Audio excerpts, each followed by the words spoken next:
বন্ধুরা, এবার আমরা নাটিকার দৃশ্য বিশ্লেষণে যাব।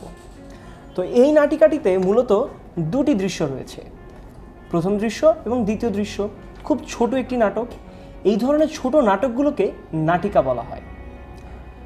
যেমন হচ্ছে কোনো ছোট পুস্তককে বা কোনো ছোট বইকে পুস্তিকা বলা হয়। তো সাধারণ গল্পের সাথে নাটকের আসলে পার্থক্যটা কোন জায়গায়? তোমরা খেয়াল করবে, একটা গল্প যখন বলা হয় তখন সেই গল্পের যে ঘটনাগুলো সেটা অনেক সময় লেখকের নিজস্ব ভয়েসে বা লেখকের নিজস্ব দৃষ্টিকোণ থেকে তিনি নিজের চিন্তাটি লিখে যান, এবং সেখানে যেই ইমোশনগুলো বা সেখানের যেই ছোট ছোট যেই ব্যাপারগুলো, সেই ছোট ছোট ব্যাপারগুলো কথায় লেখা হয়। যেমন ধরো, কখনো যদি এভাবে লেখা হয় যে গল্পের ভিতরে কারো ব্যথা বোঝানোর জন্য এটি বলা হলো যে ব্যথায় বা হচ্ছে তার মায়ের জন্য তার মন ছটফট করছে। তো এই যে কথাটি একটা গল্পে, এই কথাটি সরাসরি লেখা হয়, কিন্তু একটা নাটক বা নাটিকাটিতে এই জিনিসটা সম্পূর্ণভাবে নির্ভর করে কারা এই চরিত্রটিতে অভিনয় করছেন বা কারা এই চরিত্রটিতে অংশগ্রহণ করছেন। এবং নাটিকাতে মূলত বা নাটকে মূলত একটা কথোপকথনের মাধ্যমে কাহিনী তৈরি হয়। গল্পে সেটা প্রয়োজনীয় না। গল্পে অনেক ধরনের কথার মাধ্যমেও কিন্তু একটা কাহিনী তৈরি হতে পারে, বা লেখকের নিজস্ব গলায়ও কিন্তু একটা কাহিনী তৈরি হতে পারে। তো নাটিকাতে যে কথোপকথনটি হবে সেটার সাথে লেখকের সরাসরি কোনো সম্পর্ক থাকে না। তিনি হচ্ছেন মূলত কয়েকটা পাপেট নেন, সেই পাপেটগুলোকে তিনি নিজের মতো করে কথা বলান। সো এখানেই হচ্ছে নাটিকার সাথে বা নাটকের সাথে গল্পের একটা পার্থক্য। তো আমরা তো মূলত নাটক পড়ছি। নাটকের একদম শুরুতে আমরা যদি খেয়াল করি, শুরুটাতে নাটকের দৃশ্যটিকে বোঝানোর জন্য মূলত যারা নাটক রচনা করেন তারা একটা প্রিসেট দেন, বা তারা হচ্ছে একটা প্রেক্ষাপট দ্বারা করান। সেই প্রেক্ষাপট বা যেই দৃশ্য সিনারিওটা, সেই সিনারিওটা কেমন? মোড়লের অসুখ, বিছানায় শুয়ে ছটফট করছে। কবিরাজ মোড়লের নারী পরীক্ষা করছে।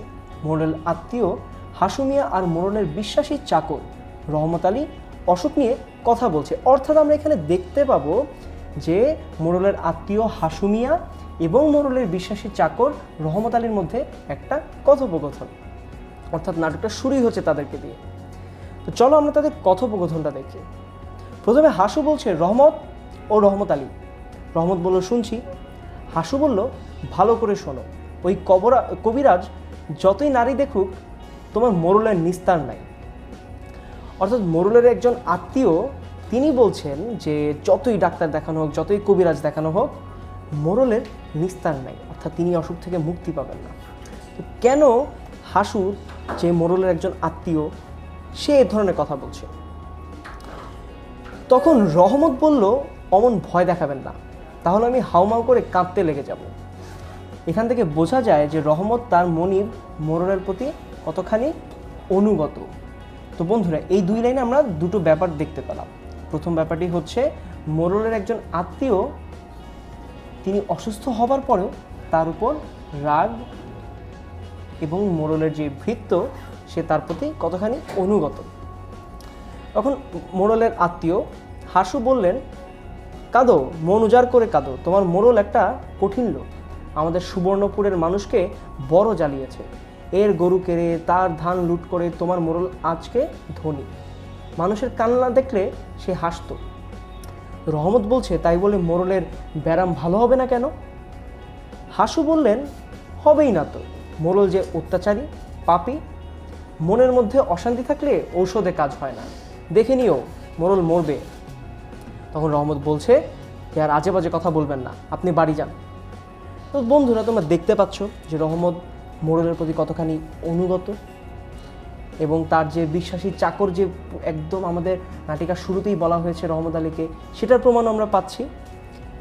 এবং আমরা এই জিনিসটিও দেখতে পাচ্ছি যে মোড়ল আসলে কিভাবে তার এই লুটতরাজগুলো বা মানুষের সম্পদ কেড়ে নিয়েছিল, যেটি তার নিজস্ব আত্মীয়ই তার ব্যাপারে বলছেন। এবং সবচেয়ে বড় যে ইম্পর্ট্যান্ট লাইনটি এখানে রয়েছে সেটি হচ্ছে মনের মধ্যে অশান্তি থাকলে ঔষধে কাজ হয় না।